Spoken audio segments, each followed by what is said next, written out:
बिस्मिल्लाहिर्रहमानिर्रहीम। जैसे कि लास्ट हमने क्लास एंड किया था एक्टोथर्म पे टेम्परेचर रेगुलेशन या थर्मो रेगुलेशन ऑफ एनिमल्स को हमने क्लासिफाई किया था। उनकी हमने एक्टोथर्म्स में उनकी स्टडी की थी।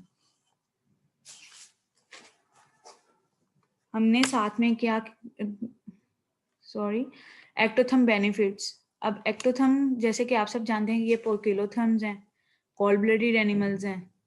हमने इनकी पूरी क्लासिफिकेशन पढ़ी, हमने इनको हाइबरनेशन, इनकी एस्टिवेशन को स्टडी किया था। अब हम आते हैं इनके बेनिफिट्स और कॉस्ट की तरफ कि इनके एक्टोथर्म के क्या बेनिफिट्स हैं और उनको क्या कॉस्ट आती हैं। एक्टोथर्म बेनिफिट्स जो हैं ये हैं don't spend direct metabolical energy on thermoregulation, यानी कि क्योंकि ये अपने आप को बिल्कुल ही इन्वायरमेंट के वो सपोर्ट कह देते हैं, कर लेते हैं, तो ये अपनी मेटाबॉलिक एनर्जी को डायरेक्ट यूज नहीं करते थर्मोरेगुलेशन पे।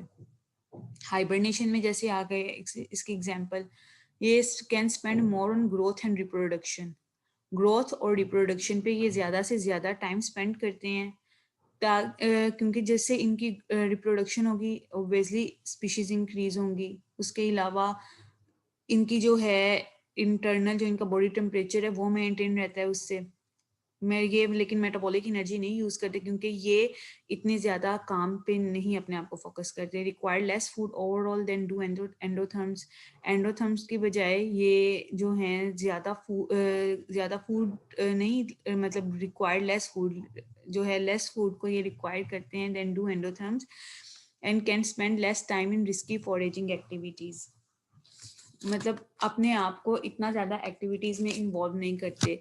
जैसे ही ग्रोथ या रिप्रोडक्शन का पीरियड स्टार्ट होता है ये अपने आप को एक्टिव करते हैं just for the growth and reproduction. Feeding का जो इनका बिहेवियर होता है ये टोटली इन्वायरमेंट पे डिपेंड करते हैं। उसके अलावा जो फॉरेजिंग एक्टिविटीज़ हो गई जैसे कि उनकी एक्टिविटीज़ के उन्होंने फूड कलेक्ट करना है, थोड़ी सी मेहनत में आ जाता है। वाइल्ड फूड रिसोर्सेज होते हैं, सर्चिंग होती है, वो इसमें ये बिल्कुल अपना रोल लेस प्ले करते हैं क्योंकि ये उसकी एनिमल की जो फिटनेस है उस पर अफेक्ट करता है।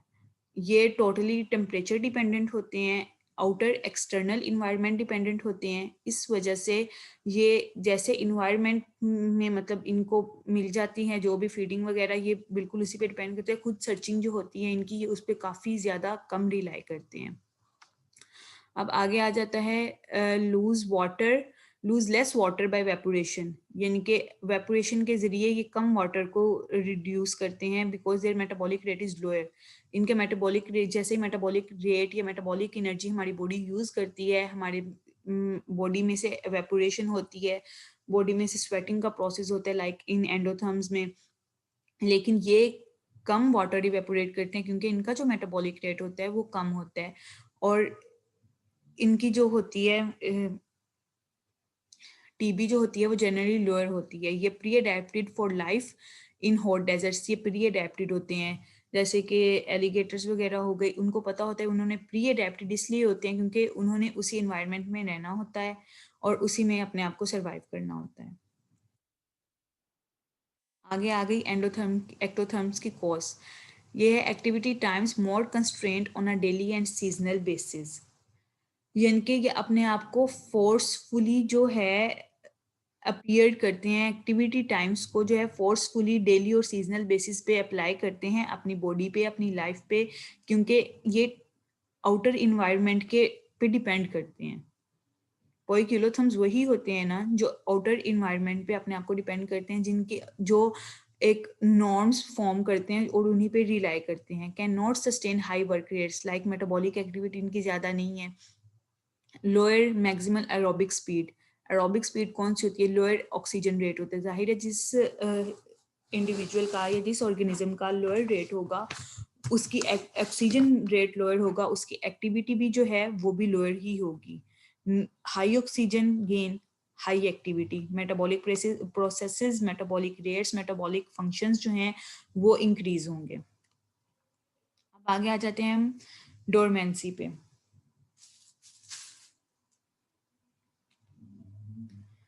डोरमेंसी जो है, डोरमेंसी क्या है? Period in an organism's life cycle when growth, development and physical activities are temporarily stopped.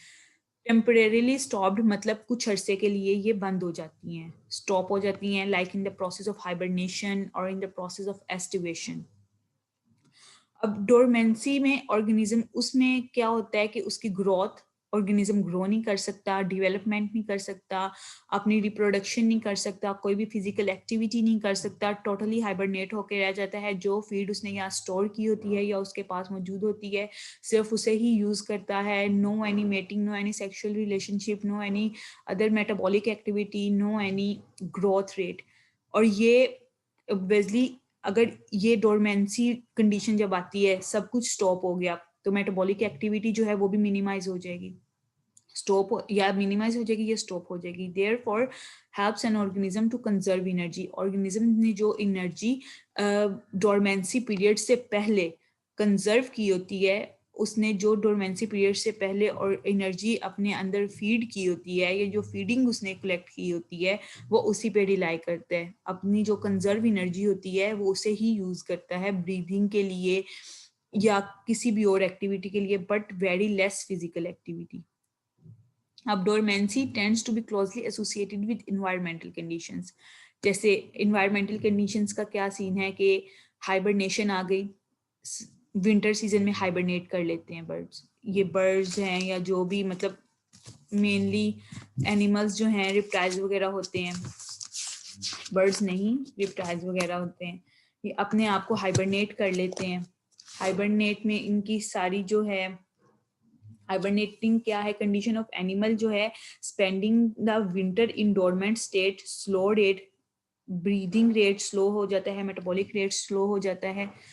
Dormant, अब इन्वायरमेंट जैसे सर्दी आ गई है, अपने आप को पैक कर लेंगे, वैसे इन्वायरमेंट के अंदर अपने आप को कर लेंगे कि ये इन्वायरमेंट से जो फ्लक्चुएशंस हैं, हार्म्स आ रहे हैं विंटर सीजन की वजह से, ये उनकी बॉडी पे इफेक्ट ना कर सके. सिमिलरली एस्टिवेशन, एस्टिवेशन का प्रोसेस क्या होता है कि condition of animal spending the summer in dormant state, यानी कि अपने आप को जो है लाइक हाइबरनेशन, एस्टिवेशन भी है कि समर के अंदर जो ऑर्गेनिज्म है वो अपनी एक्टिविटी को स्टॉप कर लेता है, अपना मेटाबॉलिक रेट लो कर लेता है, क्योंकि ज़्यादा अगर मेटाबॉलिक रेट वो एक्टिविटी करेगा तो ऑब्वियसली एवेपोरेशन ज़्यादा होगी. जबकि ये जो कोल्ड ब्लडेड होते हैं, स्पेशली एक्टोथर्म्स होते हैं, वो इतना अपना मेटाबॉलिक रेट या इतनी हाई मेटाबॉलिक रेट को वो अफोर्ड नहीं कर सकते.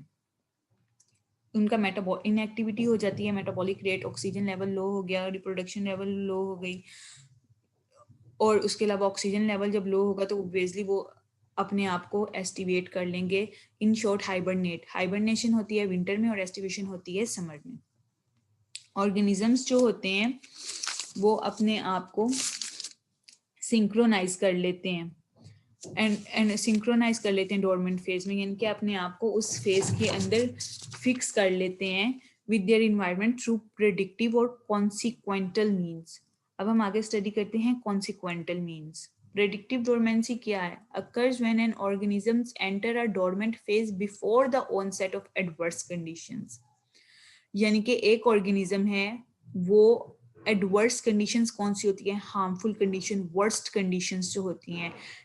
हाइबरनेशन है तो हाइबरनेशन विंटर्स में होती है. एडवर्स विंटर कंडीशंस, हाई जो है विंटर लेयर्स जो आती हैं, या एस्टिवेशन में जो गर्मी की जो लहर होती है. प्रिडिक्टिव डोरमेंसी में है कि ये कब अकर होती है, जब organism dormant phase enters into dormant phase before, मतलब अपने आप को प्रिपेयर करता है कि आगे कोई भी एडवर्स कंडीशन जब स्टार्ट होगी, एस्टिवेशन का प्रोसेस करना होगा, उससे पहले अपने आप को प्रिपेयर करता है. For example photo period and decreasing temperatures are used by many plants to predict the onset of winter. यानी कि फोटो पीरियड क्या है, लाइट मिलती है प्लांट्स को. प्लांट्स सर्दियों में अमूमन विंटर सीजन में सनलाइट जो होती है वो इतनी फास्ट नहीं होती जितनी कि समर सीजन में होती है. वो अपने आप को प्रिपेयर करते हैं प्लांट्स, अपने आप को उसके मुताबिक अपना वो अरेंज करते हैं अपनी बॉडी को, या अपने लीव्स जो होती हैं या स्टेम्स जो रूट्स वगैरह होती हैं उनका अपने आप को उनके मुताबिक वो अडॉप्ट कर लेते हैं, अपना अपनी कंडीशन को। इसी तरह डिक्रीज टेम्परेचर जो होगा तो ऑब्वियसली सेल्स जो होते हैं श्रिंक होना शुरू हो जाते हैं, उनके अंदर जो ऑस्मो रेगुलेशन होती है या ऑस्मोसिस का प्रोसेस होता है वो स्लो होना शुरू हो जाता है। अब आगे आ जाते हैं कॉन्सिक्वेंटल dormancy. Consequential dormancy occurs when organisms enter a dormant phase after adverse conditions have arisen. यानी कि प्रीडिक्टिव डोरमेंसी में क्या था कि ऑर्गेनिज्म अपने आप को पहले ही प्रिपेयर कर लेता है, डोरमेंट फेज में पहले ही चला जाता है किसी भी हार्मफुल कंडीशन में आने से पहले। जबकि जो कॉन्सिक्वेंटल डोरमेंसी है उसमें ऑर्गेनिज्म क्या करता है कि एक दफा हार्म कंडीशन आ जाती है, एडवर्स कंडीशन आ जाती है, उसके बाद अपने आप को डोरमेंट फेज में एंटर करता है, जब उसे रियलाइज होता है कि अब इस एनवायरनमेंट में वो रह नहीं सकता, अब इस ये एनवायरनमेंट जो है, ये वेदर जो है, ये कंडीशंस जो हैं, ये उसके लिए सूटेबल नहीं है, उसकी डेथ अकर हो सकती है। Like while very this is commonly found in areas where we then unpredictable climate, यानी कि जहाँ पे unpredictable climate होता है, कब सर्दी आ गई या कब गर्मी आ गई, कब विंटर सीजन स्टार्ट हो गया, किसी को कुछ नहीं पता, किसी भी ऑर्गेनिज्म को। while very sudden changes in condition may lead to a high mortality rate, यानी कि हाई मोर्टेलिटी रेट हो गया ऑर्गेनिज्म का among animals relying on consequential dormancy। कभी कभी कंडीशन ऐसी आती है, ज्यादा विंटर सीजन होता है, श्रिंकेज होती है, मोर्टेलिटी रेट बहुत ज्यादा हो जाता है, या हाई समर सीजन में या जब कंडीशन वेदर कंडीशन ज्यादा एडवर्स हो जाती हैं। अब ये एडवांटेजियस भी है। कैसे एडवांटेजियस है? क्योंकि एक ऑर्गेनिज्म जो है वो इस तरह उसको नहीं पता कि वेदर कौन सा है या कंडीशन कौन सी है। वो अब अगर वो ऑर्गेनिज्म अपने आप को न्यू जो वेदर आएगा, अगर एडवर्स वेदर आ रहा है या कामर वेदर यानी कि सही नॉर्मल वेदर आ रहा है, उसके मुताबिक अपने आप को अडॉप्ट कर लेते हैं, उसके अंदर इतनी एबिलिटी होती है कि वो अपने आप को अडॉप्ट कर ले, तो वो ज्यादा देर तक सरवाइव कर लेते हैं, एक्टिव रहता है। कॉन्सिक्वेंटल डोरमेंसी में ऑर्गेनिज्म बेसिकली एक्टिव रहता है, वो अपने आप को हर वेदर के लिए, हर इन्वायरमेंटल कंडीशन के लिए अपने आप को रेडी करता है। जो नहीं रेडी करते उनका मोर्टेलिटी रेट इंक्रीज हो जाता है। लेकिन जो ऑर्गेनिजम्स अपने आप को उस चीज के लिए प्रिपेयर कर लेते हैं कि हमने ऐसे ही, अगर ये कंडीशन आ गई तो हमने ऐसे रहना है, तो उसके लिए कॉन्सिक्वेंटल डोरमेंसी बहुत बेनिफिट होती है। और वो अपने आप के लिए रिसोर्सेज जो होते हैं, लाइक फूड रिसोर्सेज या किसी भी किस्म के रिसोर्सेज, वो अपने आप के लिए पहले अवेलेबल करके रखते हैं। अब आगे आ जाता है हमारे पास हाइबरनेशन। डोरमेंसी के अंदर बहुत सी कंडीशंस हैं, लाइक स्लीपिंग आ गई, टॉर्पर आ गया, हाइबरनेशन आ गई, एस्टिवेशन आ गई। Hibernation, as we all know, कि एक मैकेनिज्म है used by many mammals to reduce energy expenditure, reptiles भी इसको यूज करते हैं, and survive food shortage over the winter। यानी कि जब विंटर के अंदर फूड शॉर्टेज हो जाती है, एनर्जी एक्सपेंडिचर, जाहिर है विंटर के अंदर आप शिवरिंग करेंगे तो एनर्जी आपकी बहुत ज़्यादा यूज़ होगी, यूटिलाइज होगी, तो ये उसको मेंटेन करने के लिए हाइबरनेशन का जो सिस्टम है वो हेल्प करता है विंटर सीजन में। ये प्रिडिक्टिव भी हो सकता है, ये कॉन्सिक्वेंटल भी हो सकता है। यानी कि ऑर्गेनिज्म अगर अपने आप को अडॉप्ट करना सीखना जानता हो तो वो अपने आप को कॉन्सिक्वेंटल, जैसे कि अपने आप को एनवायरनमेंट के मुताबिक अडॉप्ट कर सकते हैं, या फिर अपने आप को डोरमेंट स्टेट में जाने से पहले अपने आप को प्री अडेप्टिव कर लेता है। एक तो होते हैं पोस्ट अडेप्टिव। पोस्ट अडेप्टिव क्या है कि एक दफा एडवर्स कंडीशन में एंटर हो गया, उसके बाद उसने अपने आप को कहा कि मैंने सरवाइव करना है, तो वो अपने आप को अडेप्ट कर लेगा, पोस्ट अडेप्टिव। प्री अडेप्टिव में कि डोरमेंट कंडीशन कि हमें पता चल जाता है, फ्लक्चुएशंस हमें पता लग जाती हैं कि वेदर में किस तरह किस टाइम क्या कौन सा वेदर चल रहा है, जैसे गर्मी है तो सर्दी आनी है। ऑर्गेनिजम्स के अंदर भी सेंसरी नर्व्स होती हैं जो कि वेदर को सेंस कर लेती हैं, तो वो अपने आप को उसके मुताबिक सरवाइव कर ले, वो अडॉप्ट कर लेता है। इस वजह से हाइबरनेशन में बहुत प्रेडिक्टिव और कॉन्सिक्वेंटल ये डोरमेंसी स्टेट्स आ जाती हैं। अब एनिमल जो है वो क्या करता है, अपने आप को, कुछ जो एनिमल्स होते हैं वो अपने आप को प्रिपेयर कैसे करते हैं ड्यूरिंग हाइबरनेशन, अपनी बॉडी के ऊपर थिक लेयर ऑफ फैट को अपने ऊपर बिल्ड कर लेते हैं during late summer and autumn, that will provide it with energy during the dormant period. यानी कि ड्यूरिंग लेट समर, मतलब समर खत्म and summer season finish and winter season start. Autumn में चूंकि हम ह्यूमन बींग्स हैं, हम अपने आप को अडॉप्ट कर सकते हैं, हम जबरदस्ती लाइक हम एंडोथर्म्स हैं, हम लोग अपने आप को एनवायरनमेंट के मुताबिक ढाल सकते हैं। लेकिन ये जो आ जाते हैं इसमें कुछ एक्टोथर्म्स भी आ जाते हैं, वो क्या करते हैं अपने ऊपर लेट बॉडी फैट की जो लेयर है वो समर सीजन जैसे ही एंड होना शुरू हो जाता है वो अपने ऊपर बॉडी फैट की लेयर को अडॉप्टिव करना शुरू कर देते हैं, ताकि जैसे ही विंटर सीजन स्टार्ट हो उनको ज्यादा वो मुश्किल ना हो, ज्यादा वर्स्ट कंडीशंस का सामना ना करना पड़े। इसमें आ जाती है हमारे पास प्रिडिक्टिव, यानी कि डोरमेंट स्टेट में एंटर होने से पहले ही वो अपने आप को उसके मुताबिक अडॉप्ट कर रहे हैं। फिर आ जाता है कि ड्यूरिंग जो होती है और यही जो फैट लेयर होती है, ये कोई भी इस तरह की एक्टिविटी ये उसको ऑर्गेनिज्म को एनर्जी प्रोवाइड करती है डोरमेंट पीरियड के दौरान। During hibernation animal undergo many physiological changes, यानी कि उसके अंदर बहुत फिजियोलॉजिकल चेंजेस आती हैं, लाइक ग्रोथ स्टॉप हो जाती है, क्योंकि एनिमल जब एक एनिमल सर्वाइव कर रहा है, लोकोमोट कर रहा है, रिप्रोड्यूस कर रहा है, तो ऑब्वियसली उसकी जो ग्रोथ है वो कभी भी स्टॉप नहीं होती। फिर आ जाता है फिजियोलॉजिकल चेंजेस में मेटाबॉलिक रेट, हार्ट रेट, कि उसकी हार्ट रेट जो होता है वो बहुत लो हो जाता है।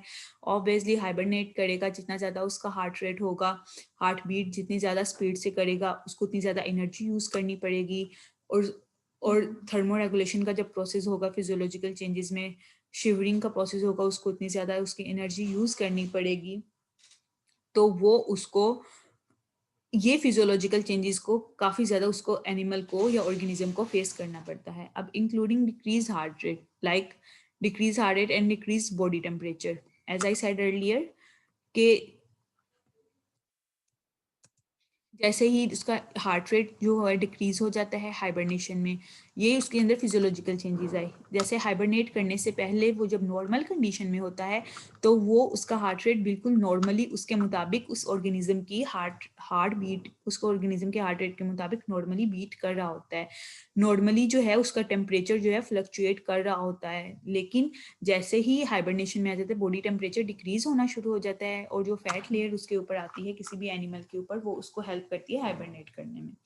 अब in addition to shivering, like example shivering के आगे, some hibernating animals also produced body heat by non-shivering thermogenesis to avoid freezing। इनके उनके ऑर्गेनिजम्स के अंदर नॉन शिवरिंग थर्मोजेनेसिस प्रोसेस होता है। विदाउट शिवरिंग जो होती है, जो बॉडी टेम्परेचर जो होता है बॉडी का, वो नॉन शिवरिंग थर्मोजेनेसिस के जरिए विदाउट शिवरिंग जो बॉडी होती है वो हीट प्रोड्यूस कर रही होती है। जो उसके अंदर ऊपर फैट की जो एक लेयर आ जाती है वो ऑर्गेनिज्म को हीट प्रोड्यूस करने में या ऑर्गेनिज्म की इंटरनल बॉडी को हीट अप करने में उसकी हेल्प करती है।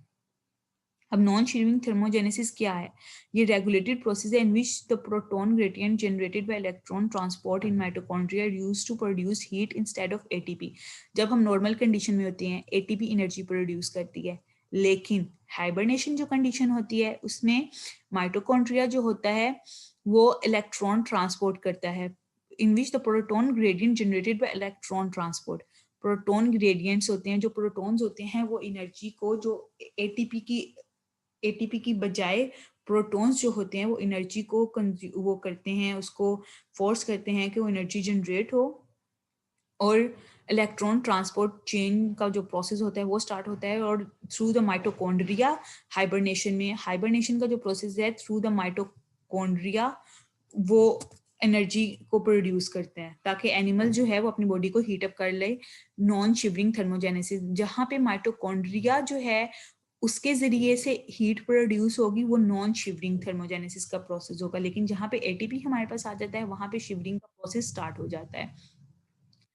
ब्राउन एडिपोज टिश्यूज कौन से होते हैं? फैट टिश्यूज होते हैं। फैट टिश्यूज यानी कि टिश्यूज सेल से मिलकर बने हैं, हर सेल के अंदर उसका माइटोकॉन्ड्रिया मौजूद होता है। तो जैसे ही माइटोकॉन्ड्रिया इलेक्ट्रॉन ट्रांसपोर्ट चेन को प्रोमोट करता है वैसे ही उसकी एनर्जी रिलीज होती है।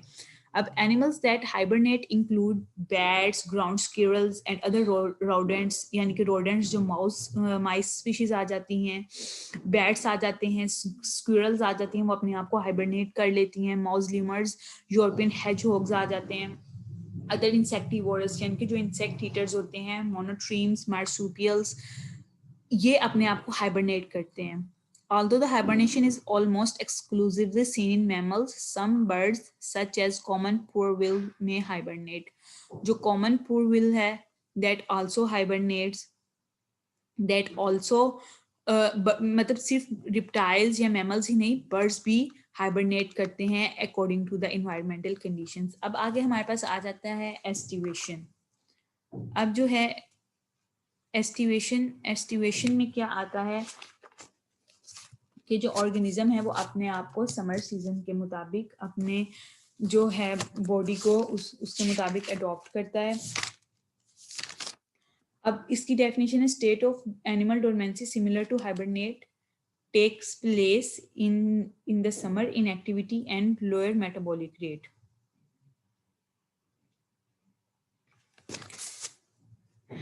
Thank you. The topic is over.